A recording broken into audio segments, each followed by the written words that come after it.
Hello friends, आज हम बात करने वाले हैं हाल ही में रिलीज हुई फिल्म बंटवारा 1947 की, जिसमें सनी देओल, प्रीति जिंटा, शबाना आजमी, करण देओल और अली फजल जैसे कलाकार नजर आते हैं। फिल्म का डायरेक्शन राजकुमार संतोषी ने किया है और इसे आमिर खान प्रोड्यूस कर रहे हैं। बंटवारा 1947 सिर्फ एक पीरियड फिल्म नहीं है, बल्कि ये उस दौर की कहानी है जब आजादी के साथ साथ देश ने बंटवारे का सबसे बड़ा दर्द भी देखा था।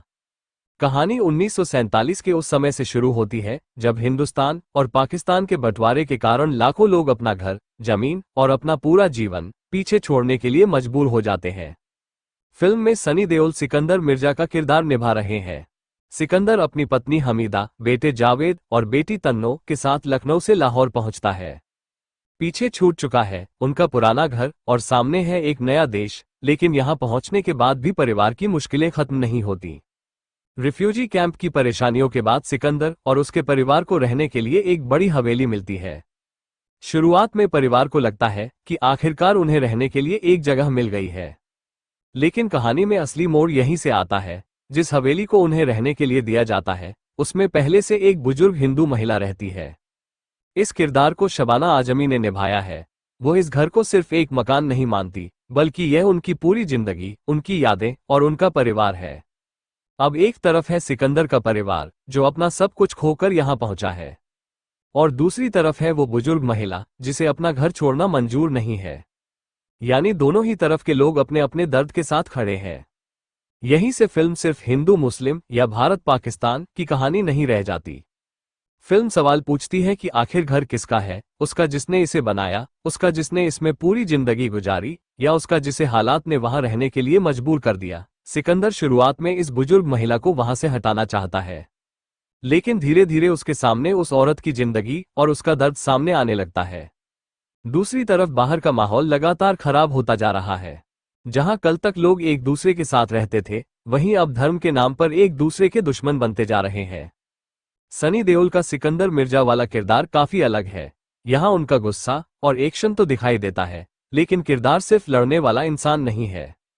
उसके अंदर अपने परिवार का डर भी है और सही चीज के लिए खड़े होने की हिम्मत भी।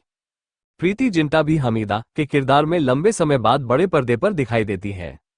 उनका किरदार एक मां के नजरिए से कहानी को आगे बढ़ाता है। शबाना आजमी की बात करें तो फिल्म में उनके किरदार के पास सबसे ज्यादा भावनात्मक वजन है। एक ऐसी औरत जिसका घर उससे छिन रहा है और जिसके सामने पूरी दुनिया बदल चुकी है। करण देओल भी जावेद के किरदार में नजर आते हैं। उनका किरदार उस नई पीढ़ी को दिखाता है जो बंटवारे की हिंसा के बीच बड़ी हो रही है और अपने आसपास की दुनिया को समझने की कोशिश कर रही है। अली फजल और अभिमन्यु सिंह के किरदार कहानी में तनाव को और बढ़ाते हैं। जैसे जैसे फिल्म आगे बढ़ती है, हवेली के अंदर का छोटा सा विवाद बाहर की बड़ी सांप्रदायिक लड़ाई से जुड़ने लगता है। कुछ लोग चाहते हैं कि यह बुजुर्ग महिला वहां से चली जाए, लेकिन सिकंदर धीरे धीरे उसके साथ खड़ा होने का फैसला करता है। फिल्म बताती है कि मजहब इंसान को अलग कर सकता है, लेकिन इंसानियत उसे फिर से जोड़ सकती है। अगर आप इतिहास, भावनात्मक ड्रामा और मजबूत किरदारों वाली फिल्में पसंद करते हैं, तो बंटवारा 1947 आपको काफी कुछ सोचने पर मजबूर कर सकती है। और शायद यही इस फिल्म की सबसे खूबसूरत बात है। कुल मिलाकर बंटवारा 1947 एक इमोशनल पीरियड ड्रामा है। अगर आप सनी देओल के फैन हैं या 1947 के बंटवारे पर बनी कहानी देखना पसंद करते हैं, तो इस फिल्म को एक मौका जरूर दिया जा सकता है। और फिल्म देखने के बाद शायद आपके मन में भी यही सवाल आएगा, आखिर बंटवारा सिर्फ जमीन का हुआ था या इंसानों के दिलों का भी। आज के लिए इतना ही, मिलते हैं अगली वीडियो में, तब तक के लिए बाय बाय।